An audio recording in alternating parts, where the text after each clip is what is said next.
Well, gamers, since Christmas is tomorrow, I figured I'd better talk about some of the greatest Christmas traditions of all time, especially in Europe.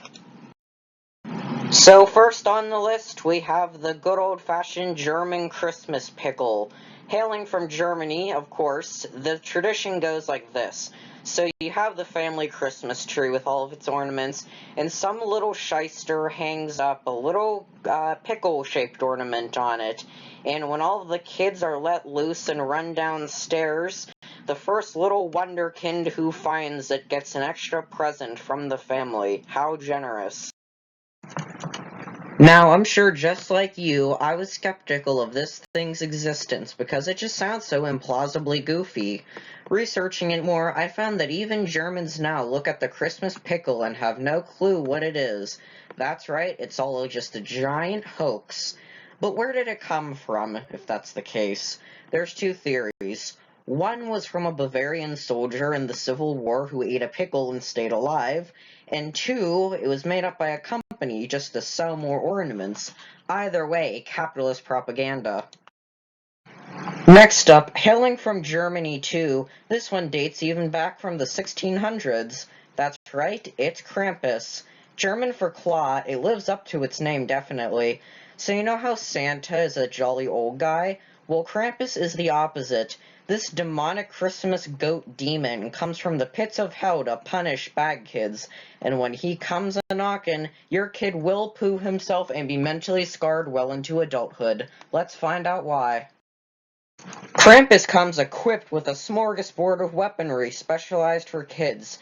He's often seen with chains, birch branches to swat kids with, and even a whip. And also, what's even more disturbing is that he has a little cart to even carry his punished children in and drag them off to hell in. Yeah, this is real. A Greek goblin named, how neat. Coming from southeastern Europe, Kallikantzaros is a goblin who comes up from the underground during the 12 days of Christmas to wreak mischief. Yeah, hey, but what's he doing under there? He's sawing away at the world tree, of course. It's a popular belief in many mythologies that the earth is held up by a giant tree, and this little goob hacks away at it. But on Christmas, he comes up to be a pain in everyone's neck. So, how are you supposed to protect yourself from old Greek greenery over here if you don't want to get mischieved to death by him? Luckily, you got two main ways. One is to go to your door and put a large black cross on it. Not yellow, not orange, but black. Helps keep the Beelzebubs from getting in. Everybody knows that one. Alternatively, you can go to your doorstep and gently leave a colander there. Yeah. The goblin will instinctively approach it and then count how many holes there are on it, but when it counts to the holy number 3, it commits suicide. I don't know if it vaporizes or what it does, but this is all actual folklore. We all know this, the mistletoe. It's an actual plant that you pluck and hang up, with its distinctive sharp green edges and red berries. The whole mystique around this is that if someone walks underneath it, some other sort of peeping Tom has to kiss the person under them, lest you risk the wrath of being unlucky or the other's advances. While that totally won't lead to the spread of Christmas-themed VD, mistletoe itself is poisonous. It is a plant parasite that grows on other trees, but it may look appetizing, which could lead to some unpleasant symptoms. Consumption of our plant culprit can lead to blurred vision, seizures, and even vomiting. What's its history, you say? Well, to find that one out, we need to go back 2,300 years ago. The Druids, a people native to the British Isles, considered the mistletoe to be magical and lucky and have some sort of power. After Norse influence, they brought in the whole kissing thing and said that rejecting a kiss could lead you to being mega unlucky. Next up is Caganer, I think, which means the pooper. Yeah, you know it's gonna be good when you hear that. Native to Catalonia, a part of northeastern Spain, this is a real thing. It's a little figurine of a guy squatting and taking a dump. Usually they're put on tables, or if there's a nativity scene, the Caganer is put somewhere next to it.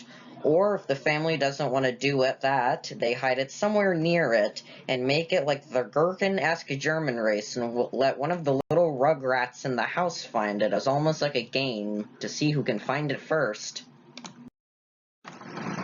The statues have been in use since at least the early 1700s, and even now they're made out of various different celebrities or historical figures, which seems a little disrespectful, but they're seen as fertilizing the earth, which is why they're used in such a very weird and uncommon way. But now they're falling out of favor because it's seen as encouraging public pooping, which is really disappointing.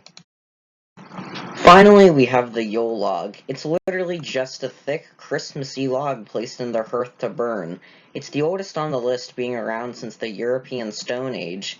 As the name suggests, it comes from the Germanic holiday of Yule, which used to be celebrated by people all the way from northern to western Europe.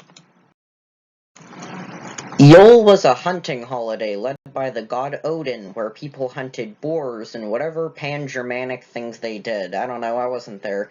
But ever since the other traditions disappeared, the Yule log was the one that got away and lived on.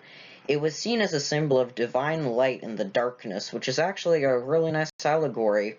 But ever since the sweep of Christianity along the continent, all these things are pagans now. Well, have a wonderful day, friends. This was a really fun video to make, and I got it done pretty quick. I hope the next video is going to be as good as this one was, because this was really enjoyable to make.